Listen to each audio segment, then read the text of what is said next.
सतनाम साहिब बंदगी।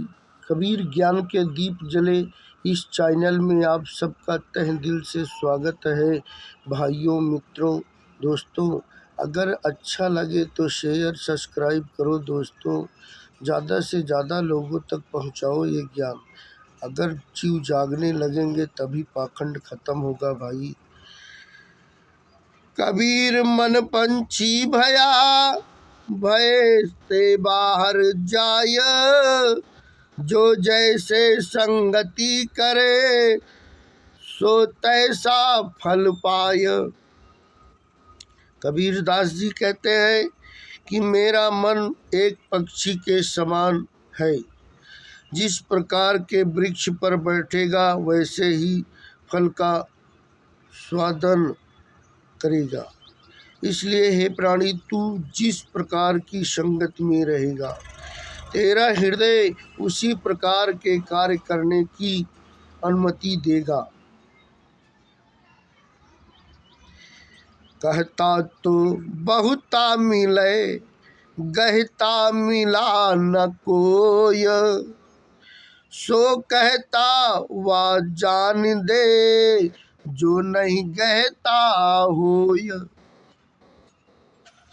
कबीर जी कहते हैं कि इस संसार में आत्मज्ञान के उपदेशक तो बहुत मिले कि आत्मज्ञान प्राप्त कराने के लिए यह करना चाहिए, वह करना चाहिए आदि, परंतु उसको अपने अंदर अपनाने वाला कोई जीव नहीं मिला। उनके कहने पर स्नेह मात्र नहीं, जो आत्मज्ञान के विवेकी नहीं है।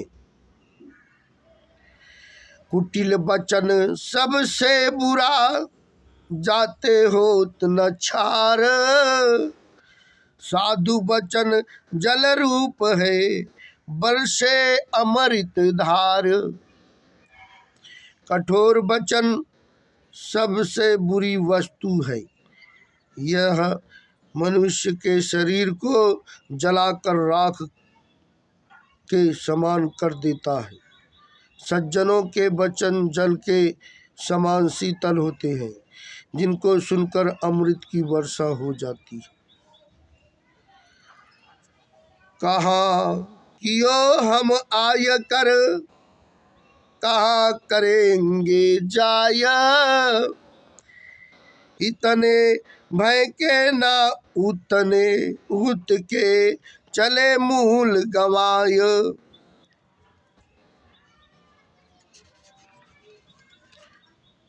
कबीर साहेब कहते हैं कि जीव के पैदा होने का कोई कारण उसको भी नहीं किया। यह अब समय उपस्थिति है कि जीव को जाना है तो उसको पहले ईश्वर का स्मरण करने का कार्य वह भी नहीं किया। अब ना तो इस संसार के ही रहे और ना मोक्ष प्राप्ति के अधिकारी ही हुए, अब बीच में नरक में ही रह गए। इसलिए प्राणी को हरि का सतगुरु का स्मरण भेदी गुरु ढूंढकर उपाय करना चाहिए, बहुत अवश्य करना चाहिए। सांसारिक झगड़ों में नहीं फंसना चाहिए।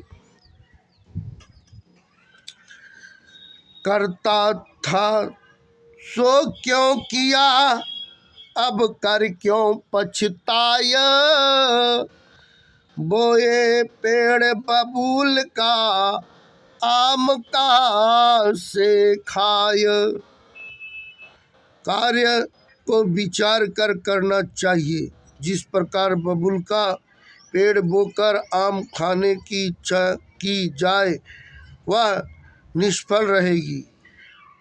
बगैर विचारे कार्य करने के फिर पश्चाताप नहीं करना चाहिए।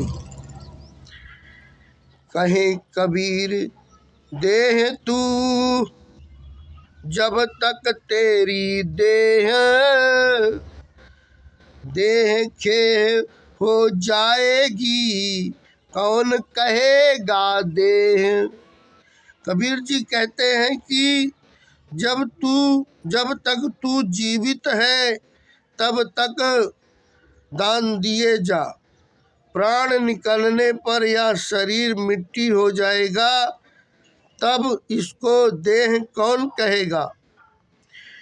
कबीरा लोहा एक है गढ़ने में है फेर, ताही का बख्तर बने ताही की शमशेर। कबीर दास जी कहते हैं कि एक ही धातु लोहे को अनेक रूपों में गढ़कर अनेक वस्तुएं बना सकते हैं। जिस प्रकार तलवार तथा बख्तर लोहे के ही बने होते हैं, उसी प्रकार भगवान अनेक रूपों में प्राप्त हैं, परंतु वह एक ही है और वो भेदी गुरु से ही जाना जा सकता है। सतनाम साहिब बंदगी।